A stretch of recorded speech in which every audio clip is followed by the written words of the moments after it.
During my engagement, a woman walked in and handed me an envelope. Before I could react, she was gone. I opened it, and my heart shattered. My fiancée ran toward me. When she saw what was inside, tears filled her eyes. I didn't say a word and walked away. That night, her friends texted me, "What have you done?" My name is Connor, and I'm a 31-year-old civil engineer. I design bridges and infrastructure for a mid-sized firm in Pennsylvania. The work pays well, and I've been proud of what I've built, both professionally and personally. Or at least, I thought I was. 3 months ago, I proposed to Lauren. We'd been together for 4 years. She was a marketing coordinator at a tech startup, brilliant with people, always knew what to say. Everyone loved her. I loved her. The proposal was at her favorite lakeside park on a Sunday evening in late September.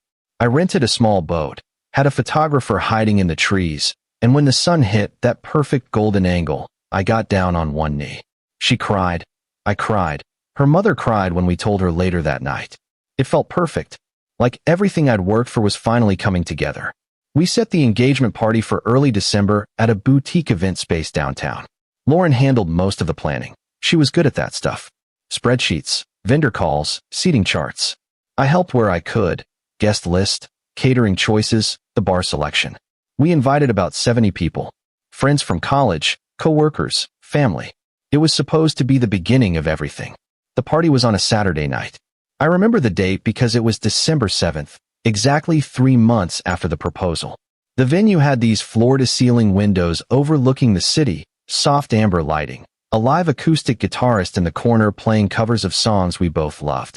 Lauren wore a navy dress that made her look like she belonged in a magazine. I wore a charcoal suit my brother helped me pick out. We spent the first hour greeting guests, taking photos, laughing at toasts that hadn't even started yet.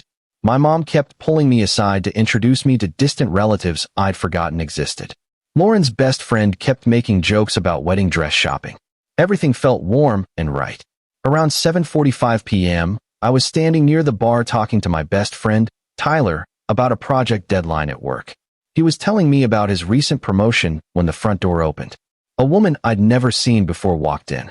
She was maybe late 20s, dark hair pulled back in a tight ponytail, wearing jeans and a black coat. She didn't look like she belonged at an engagement party. She looked nervous. Her hands were shaking. She walked straight toward me. Tyler stopped mid-sentence. I watched her approach, confused, trying to place her face. Had we gone to college together? Was she someone's plus one? She stopped about 3 feet away and held out a manila envelope. "Connor," she asked, her voice quiet but steady. "Yeah. You need to see this." Before I could ask who she was or what this was about, she pressed the envelope into my hands and turned around.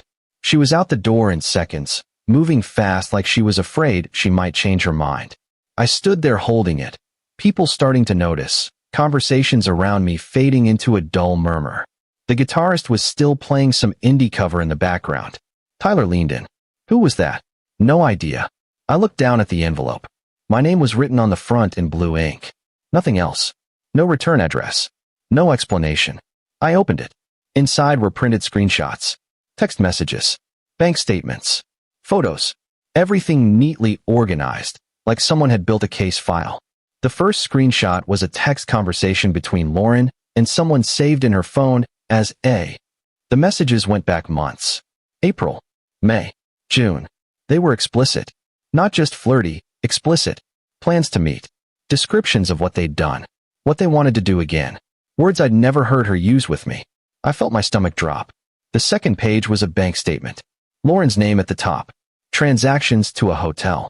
The Grandview, about 20 minutes outside the city. Multiple charges over the last 6 months. Always the same day of the week. Thursdays. Always between noon and 3 p.m. 50, sometimes 70 transactions between June and November. The third page was a photo. Lauren and a man I didn't recognize. They were sitting at an outdoor cafe, his hand covering hers on the table. She was smiling. Really smiling. The kind of smile I thought she reserved for me. The timestamp was from 2 weeks ago. The Thursday, I thought she was working late on a campaign pitch for a new client. The fourth page was more texts. Recent ones. From last week. "I can't wait to see you Thursday. I've been thinking about you all day." Same here. This is getting harder to hide. I know, but we'll figure it out. I promise. I don't remember breathing. Lauren must have seen my face because she came running over from across the room where she'd been talking to her bridesmaids near the dessert table. Connor? What is it? What's wrong? You look like you've seen a ghost. I didn't say anything. I just handed her the papers. She looked down.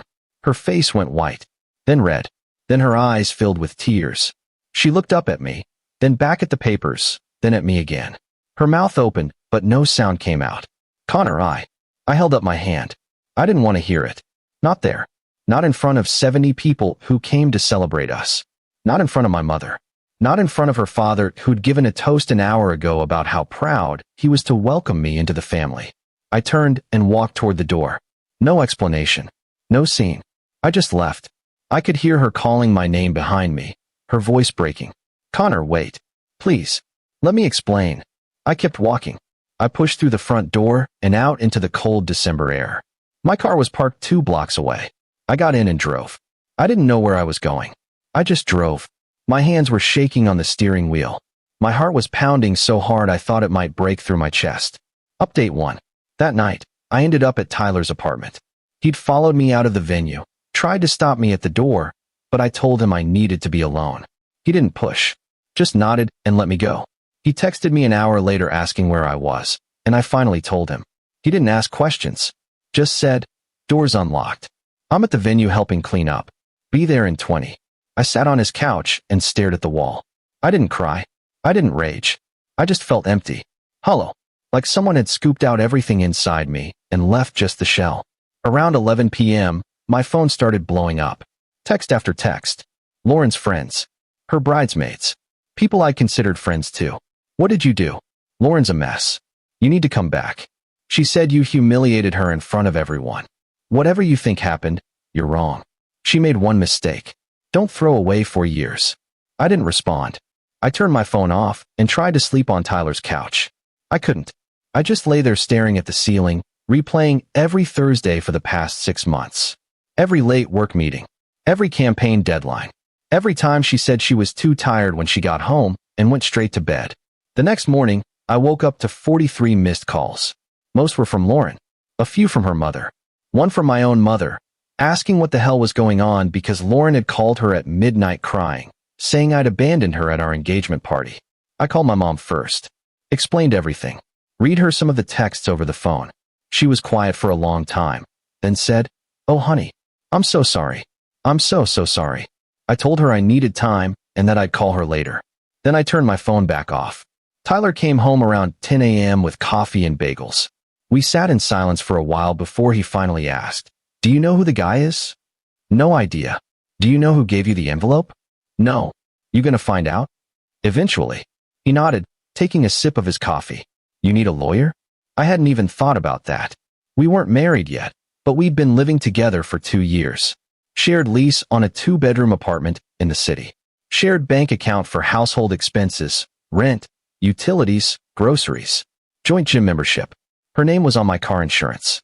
This was going to get messy. "Probably," I said. That afternoon, I went back to our apartment while Lauren was out. I'd texted her from Tyler's phone telling her I was coming and asking her to leave. She responded immediately. "Please, can we just talk face to face?" I didn't respond. When I got there, she was gone. But she'd left notes everywhere. Sticky notes on the bathroom mirror, the refrigerator, the coffee maker. All saying the same thing. "I'm sorry. Please talk to me. I love you." I grabbed clothes, my laptop, some personal things. Important documents. My grandfather's watch. I left my key on the kitchen counter with a note. "I need space. Don't contact me." I stayed with Tyler for the next week. Update 2.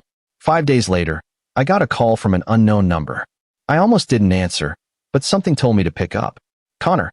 It was the woman from the engagement party. "Who is this?" I asked. "My name is Bryn. I was seeing someone. His name is Aaron. He works at the same startup as Lauren. I found out about her 3 weeks ago when I went through his phone after he came home late for the 5th time that month. I'm sorry for what I did at your party, but I didn't know how else to reach you." He wouldn't stop seeing her. She wouldn't stop either.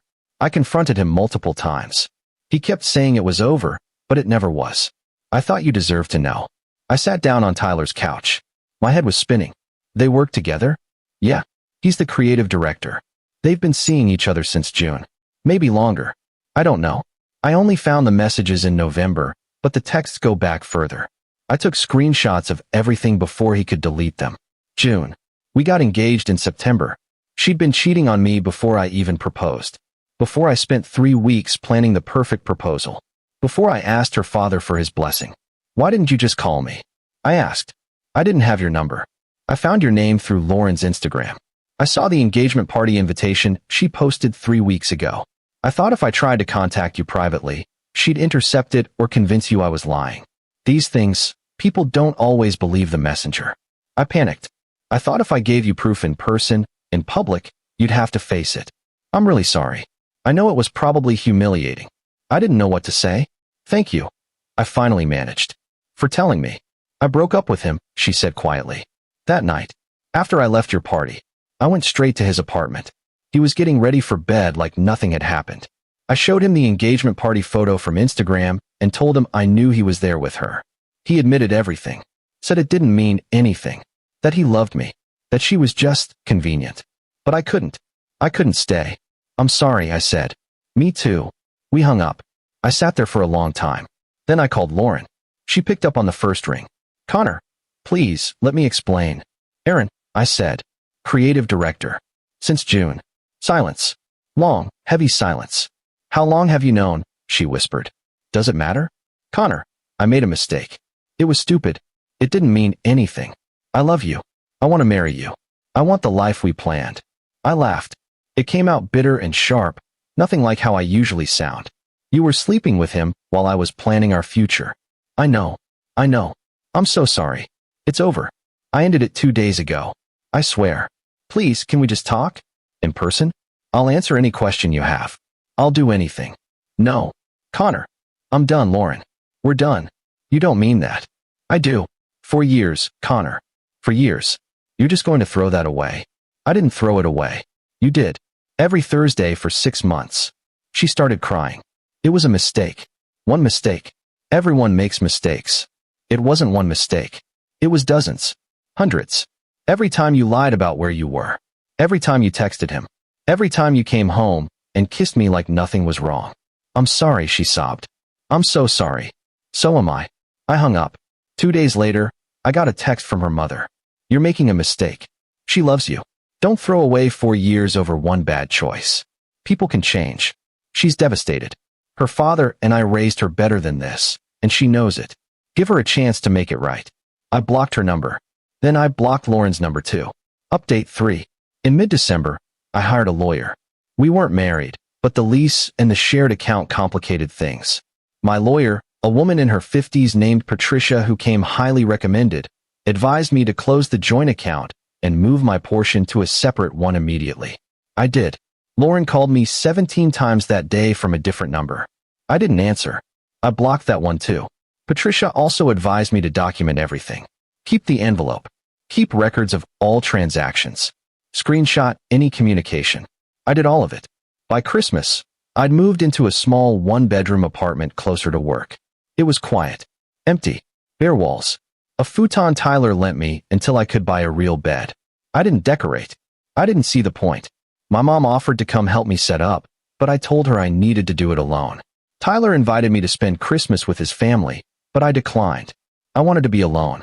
I ended up ordering Chinese food and watching old movies on my laptop. It was the loneliest Christmas I'd ever had. On New Year's Eve, I was scrolling through my phone when I got a message request on Instagram. It was from Aaron. I know you probably hate me. I just wanted to say I'm sorry. What happened between Lauren and me was wrong. I take full responsibility. It started as just friendly conversation at work and became something it shouldn't have. For what it's worth, she really does love you. She talked about you all the time. She made a mistake. We both did.